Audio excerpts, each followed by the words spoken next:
संसदेत विशालदादांची जोरदार बॅटिंग। सहकारी बँकेच्या संचालक मंडळावर किती काळ काम करण्याची संधी मिळावी याबाबत विशालदादा पाटील काय म्हणत आहेत ते पहा।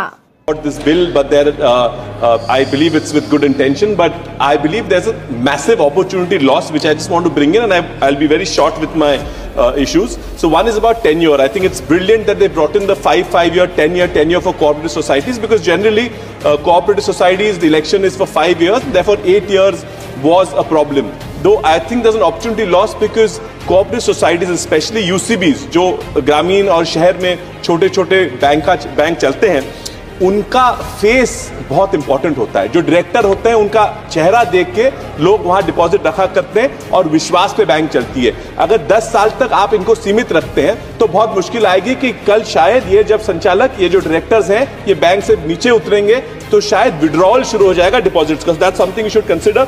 सर, ड्यूअल डायरेक्टरशिप जो आपने डीसीसी बैंक और आपने स्टेट बैंक का भी इश्यू निकाला, उसमें और एक छोटा सा चेंज अगर कर देते हैं। सर, मैडम डीसीसी बैंक में मैं मैडम मंत्री जी को बताना चाहता हूं कि डीसीसी बैंक में भी जो डायरेक्टर होते हैं वो किसी यूसीबी में डायरेक्टर होते हैं और उस वजह से चुनाव लड़के वो डीसीसी में आ जाते हैं। So if that was also provision that a cooperative UCB director could also be a director in a DCC bank.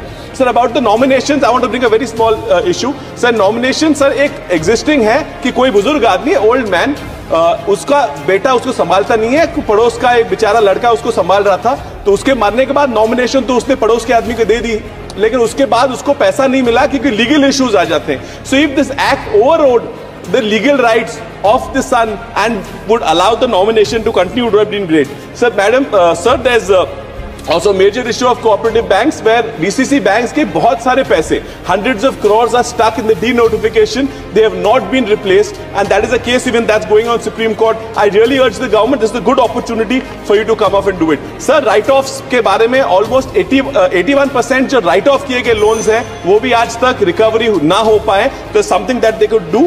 AI के बारे में अगर इस law में अगर election आ जाता कि AI के लिए तो अच्छा हो जाता। और जो प्राइवेट ये प्राइम लेंडिंग है, प्रायोरिटी सेक्टर लेंडिंग में थोड़ी इस अगर एक्ट में ये लोग बदल ले आते तो बहुत अच्छा होता है। किसानों को आज भी कर्जा सस्ते में नहीं मिल रहा, जो सस्ता आ रहा है वो भी गवर्नमेंट सब्सिडी की वजह से आ रहा है। तो that's all I want to say. Thank you. लाठीकाठीने जबर मारहाण, विटा पोलिसात गुन्हा दाखल। राजाराम सोपान बोडरे 53 वर्ष वय हे ढोराळे येथील रहिवासी असून त्यांचा शेती हा व्यवसाय आहे। त्यांना व त्यांच्या कुटुंबास गावातीलच गुजले कुटुंबातील अनेकांनी कळक्याच्या लाठीने मारहाण केली। सदर घटनेची फिर्याद राजाराम सोपान बोडरे यांनी स्वतः विटा पोलीस स्टेशन येथे नोंद केली। या घटनेमध्ये गुजले परिवारातील अनेकांनी बोडरे यांना एकट्याला अडवून धरले व त्यांचा मोबाईल काढून घेतला व लाठीने मारहाण करून जबरदस्त जखमी केली। त्यावेळी अविनाश ज्ञानदेव पवार राहणार ऐनवाडी यांनी फिर्यादीचे डोक्यात दगड घालण्याकरता प्रयत्न केला। तसेच बोडरे यांची पत्नी कुसुम बोडरे, मुलगा दीपक बोडरे, त्यांचे 2 भाऊ व बहिणी यांना गावातील ज्योतिबा व मारुती मंदिराजवळ मारहाण करण्यात आली। यामध्ये बोडरे यांचे भाऊ अर्जुन बोडरे व सुदाम बोडरे यांना जास्त मारहाण झाली। त्यावेळी व्हिडिओ करत असताना त्यांचे 2 मोबाईल आरोपींनी काढून घेतले।